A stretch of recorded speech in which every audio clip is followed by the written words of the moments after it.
नमस्कार दोस्तों, मेरा नाम है हरप्रीत और आप देख रहे हैं बैंकिंग वाला। कल एसबीआई क्लर्क का नोटिफिकेशन आया है जो कि स्पेशली लेह लद्दाख रीजन के लिए है। और उसमें बच्चों के कई सारे सवाल थे कि सर क्या हम भी अप्लाई कर सकते हैं, एलपीटी कैसे होगा, क्या कुछ बॉन्ड है, कुछ प्रोविजन है, क्या कैसा है। तो आज हम लोग कुछ ऐसी विशेष चीज़ों पे हम लोग ध्यान देंगे जो शायद हम नोटिफिकेशन में इग्नोर कर देते हैं, लेकिन ये आपको जानना बहुत ज़रूरी है। चलिए स्टार्ट करते हैं। सबसे पहले हमें मालूम है टोटल 50 वैकेंसीज हैं। देखिए एलपीटी यहाँ पे उन्होंने उर्दू भी एक लैंग्वेज दी है, लद्दाखी भी एक जो है वो लैंग्वेज दी है, एक लैंग्वेज और दी हुई है।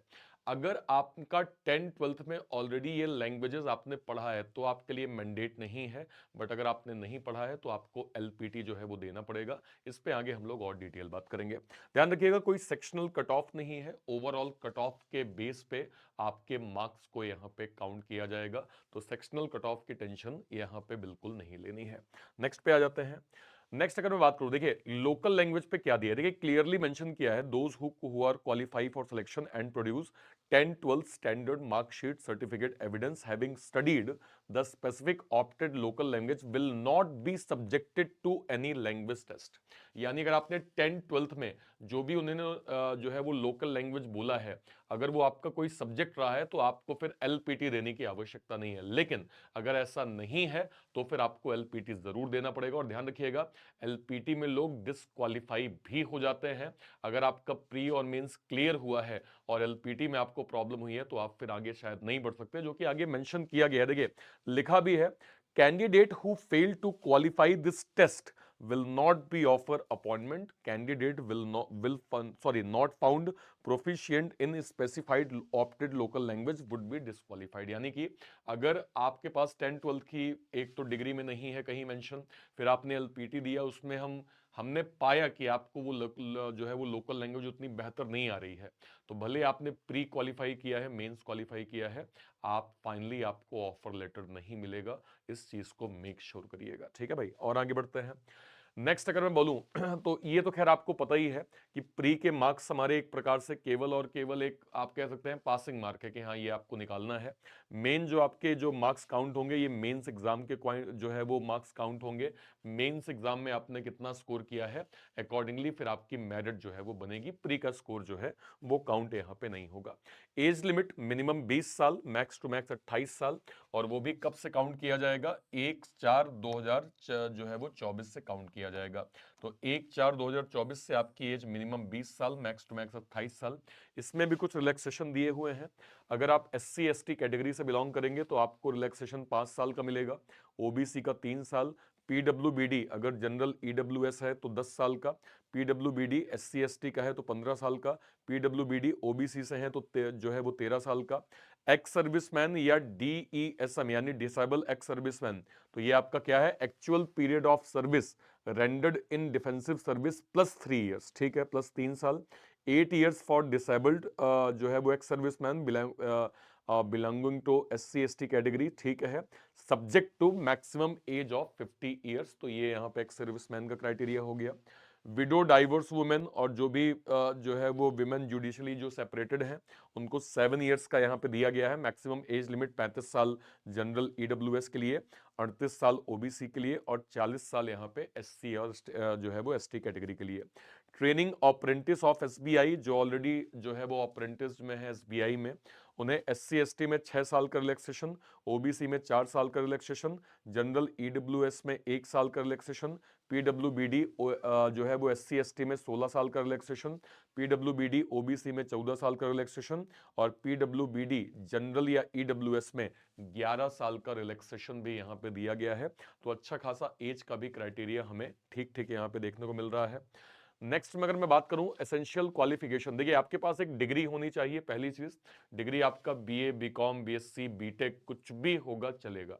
एक चीज इनने और यहाँ पे मेंशन किया है, देख लीजिए, those who are in final year or semester of their graduation may also apply provisionally subject to the condition that is if provisional selected they will have to produce proof of having passed the graduation examination on और before 31 दिसंबर, यानी कि कोई ऐसा student जो final year में है, final semester में, जिनने अभी अभी एग्जाम दिया है और उन्हें पता है कि 31 तारीख से पहले आपको जो है आपकी डिग्री किसी भी फॉर्मेट में प्रूफ के तौर पे आपको मिल जाएगी, आप इस फॉर्म को जो है वो प्रॉपर भर सकते हैं। तो ये भी एक अच्छी चीज इनने यहाँ पे मेंशन करी है। ठीक है भाई, नेक्स्ट पे आते हैं। अब सैलरी की बात कर लेते हैं, सीधे नंबर पे आ जाते हैं। द टोटल स्टार्टिंग क्या कहते हैं emolument of clerical cadre employ payable will be approximately 46,000 per month inclusive of DA other allowance and current rate. देखिए 46,000 आपको स्टार्टिंग जो है वो मिल रहा है, बहुत अच्छा नंबर है। और बैंकिंग में अगर आप 40 प्लस कैरियर स्टार्ट कर रहे हैं आजकल, तो आपको आपने देखा होगा जो है वो आरआरबी क्लर्क में भी लगभग सैलरी जो है वो 42 से 43,000 हुई है। और ये सारा चीज हुआ है 12 सेटलमेंट के बाद, जो कि लास्ट ईयर हुआ था। जो सेटलमेंट हुआ था वो लगभग सभी जगह हमने देखा है, तो उसके बाद जो है वो सैलरी के नंबर अच्छे खासे बढ़े हैं, जो कि आपकी अच्छी ग्रोथ भी है इसमें। और देखिए अलाउंस में भी वेरी डिपेंडिंग जो है वो depending upon the place of posting.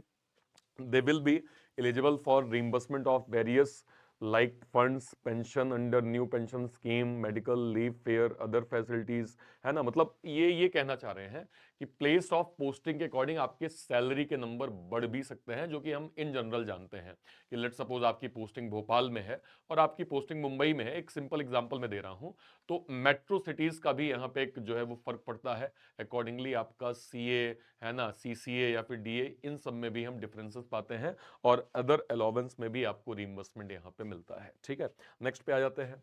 अब प्रोविजन पीरियड की बात करते हैं। देखिए अगर आप एसबीआई क्लर्क में एज अ जो है वो एसबीआई में एज अ क्लर्क यानी जूनियर जो है वो एसोसिएट ज्वाइन करते हैं, तो आपको कम से कम 6 महीने का प्रोविजन पीरियड यहाँ पे दिया जाएगा। ठीक है, okay.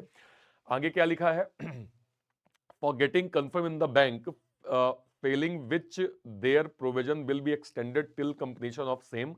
Further, before the provision period come to an end, the performance of the newly recruited employee will be evaluated, and provision period of those employees whose performance fails to meet bank expectation may be extended। मतलब ये कह रहे हैं कि 6 महीने का आपको minimum time दिया जाएगा। ठीक है, अगर मान लीजिए जो एक एक्सपेक्टेशन एक बैंक की है कि हाँ आपसे ये सब चीजें आनी चाहिए, ये आपका बेसिक जो एक हमने सोचा है ये सब आपको आना चाहिए, अगर आप उसमें थोड़ा कम ज्यादा भी होते हैं तो आपका प्रोविजन एक्सटेंड किया जाएगा, लेकिन 10 बार किया जाएगा ऐसा नहीं है।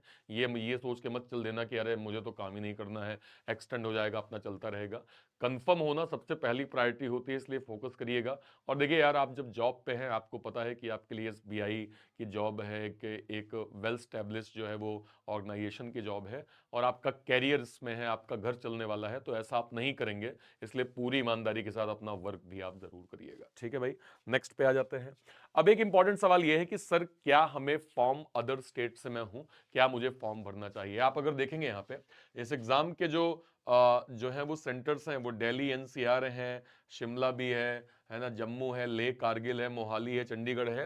तो आप जो है वो अदर जो है आपको लगता है कि नहीं यार मैं फॉर्म भर देता हूं, मान लीजिए दो सिचुएशन है कि मैं फॉर्म भर देता हूं, मैं अभी एग्जाम को एक्सपीरियंस कर लेता हूं, ठीक है, मुझे लोकल लैंग्वेज नहीं आती है, मैं प्री मेंस दे के चलो ठीक है बाहर हो जाऊंगा, एक ये अगर धारणा है तो आप फॉर्म भर दीजिए, कोई दिक्कत नहीं है, आप एक एक्सपीरियंस ले सकते हैं। तो फॉर्म आप भर सकते हैं, उसकी दिक्कत नहीं है, लेकिन मेक श्योर करें कि अगर आपका जो है वो क्राइटेरिया ऐसा है कि नहीं यार सर मैं चाहता हूं कि क्वालिफाई मैं हो जाऊं, तो आपको एलपीटी में ध्यान देना पड़ेगा। लैंग्वेज प्रोफिशिएंसी टेस्ट बहुत इंपॉर्टेंट है, आप अगर इसमें मिस कर गए आप आगे नहीं बढ़ सकते हैं। तो ये दोनों चीजें आपको कीप इन माइंड रखना पड़ेगा, बाकी आप फॉर्म भर सकते हैं, इसकी टेंशन आपको नहीं लेनी है। ठीक है, जो हमारा एग्जाम का पैटर्न है बिल्कुल सेम होगा जैसे प्रीलिम्स में होता है।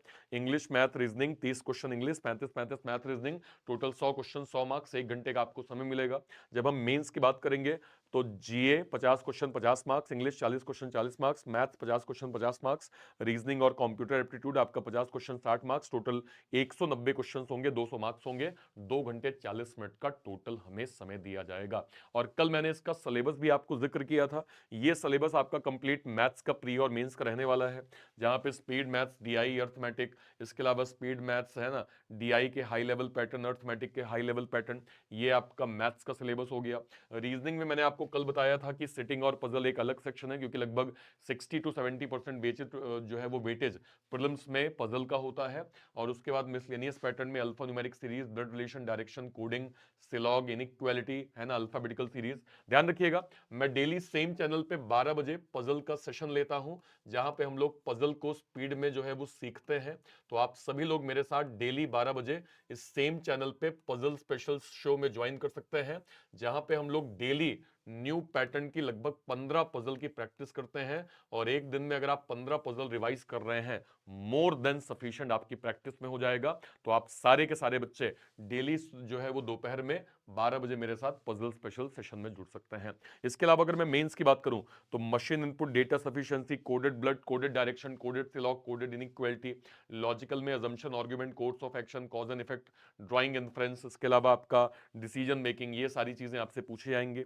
इंग्लिश का भी मैंने आपको कल बताया था कि like cloze test, para jumble, sentence rearrangement, passage, paragraph completion, sentence completion, verb, tenses, modals, adverb, determiner, preposition, conjunction, synonym, antonym, root words, one word substitution, confusing words, foreign words। इसके अलावा अगर आप जाएंगे, fill in the blanks, multiple meaning, error spotting, word swap, phrase replacement, no improvement, match the following, sentence completion, ये complete syllabus आपका English का होने वाला है।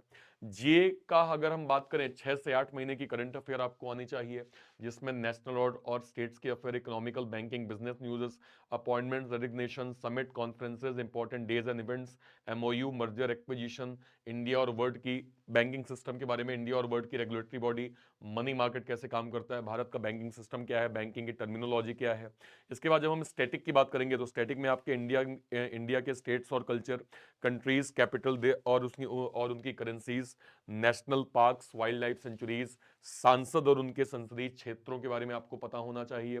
इसके बाद जब हम कंप्यूटर की बात करेंगे, तो like computer generation, MS Word, MS Excel, PowerPoint, operating system, computer hardware, computer knowledge के रिगार्डिंग जो भी एब्रिविएशन है वो सब आपको पता होना चाहिए। तो ये कंप्लीट सिलेबस, इसको आपको फोकस करना है। एग्जाम पैटर्न भी मैंने आपको बता दिया है। अब दो चीजें हैं, अगर आप एसबीआई क्लर्क, एसबीआई पीओ को टारगेट कर रहे हैं, तो बैंकिंग वाला ने एक स्पेशल यहाँ पे बैच लॉन्च किया है, आप इस बैच को देख सकते हैं। बैंकर्स फाउंडेशन स्पेशल बैच हमने लॉन्च किया है, जहां पे हम स्पेशली टारगेट कर रहे हैं एसबीआई पीओ, एसबीआई क्लर्क, जो 2025 में हम एग्जाम देने वाले हैं।